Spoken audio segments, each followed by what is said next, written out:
And what do you think are actual viable interventions? Because a lot of the trends we're seeing are like limiting social media for under 16s, but I'm wondering whether that holds the platforms accountable enough. Yeah, so look, I want to thank the people in the room who have been so influential, our friends from Australia and other nations now that are working to significantly limit the age gate, the social media for our young people. I do believe that is an important step in this process.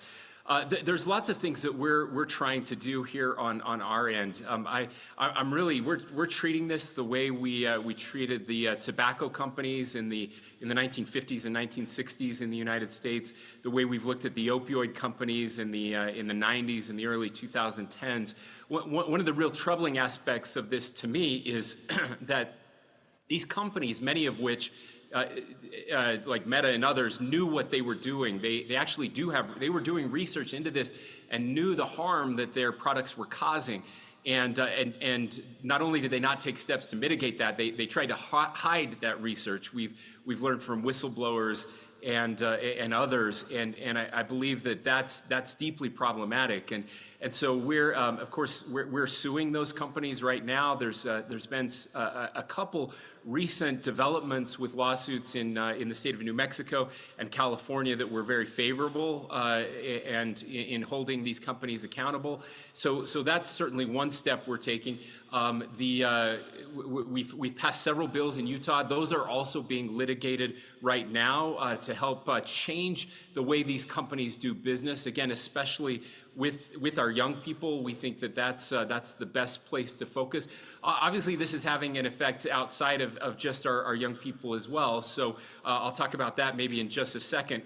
But we're also running these media campaigns to help parents and just citizens understand the damage that these platforms can do, and that they need to be taken more seriously. At the end of the day, I really do trust our people to make good decisions. One of the things I do think we have to be careful of course, in the United States, free speech is a very important right. But I think it's more than that. I do believe in free speech, and I want to protect free speech. Because I think sometimes the reaction can be as bad, or at least add to the harms that we're talking about. If government gets too heavy-handed, the conspiracy theories actually become more real, and the pushback becomes even more real. So I truly believe that people should be able to say whatever they want to say on social media, but we have to. We don't have to allow, again, we don't have to allow bots, foreign adversaries, to be able to proliferate at will. I think there are some things we can do about that. I don't have that much of a problem with anonymity, but I do think they have to be real people, even if they are anonymous people. And certainly there are technologies that can be implemented to protect against that and to stop that from happening. But most importantly, I think the algorithms are really the problem. And we've worked hard. We passed a first of its kind bill, I think first of its kind anywhere in the country. This idea came from a book that's called Our Biggest Fight. It's written by Frank McCourt, an American, and I think he had an Australian co-author.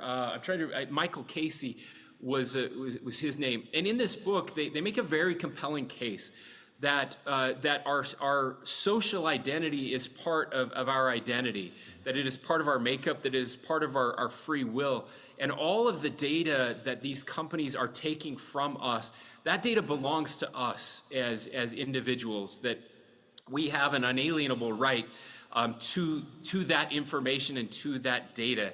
And the social graphs and the algorithms that are being created with our identity and our will, and that we should be able to own that. We should be able to take that back at any time. We should be able to take that away from the companies and give it to other companies. We're hoping by passing this bill, which we did in Utah, that it will spur more legislation like this all across the world, and again, completely flip the script on this. That those algorithms, which is again where they hijack our free will, where they get us addicted to their platforms. If we own that, then that does some interesting things. It could, we hope, create more competition. It's really hard to get off of these platforms where all of our information is stored and all of our friends are connected. But if we could take those connections and move them to other platforms, there could, in theory, again, new platforms could be created where they don't hijack our identities, where they think about Facebook 10, 12 years ago, when people actually enjoyed being on there, where we're not constantly being bombarded by advertisements, but we really did just use it to connect with our friends and family and people that we care about. We think that we could create an opportunity for that if we had more of this legislation in more places.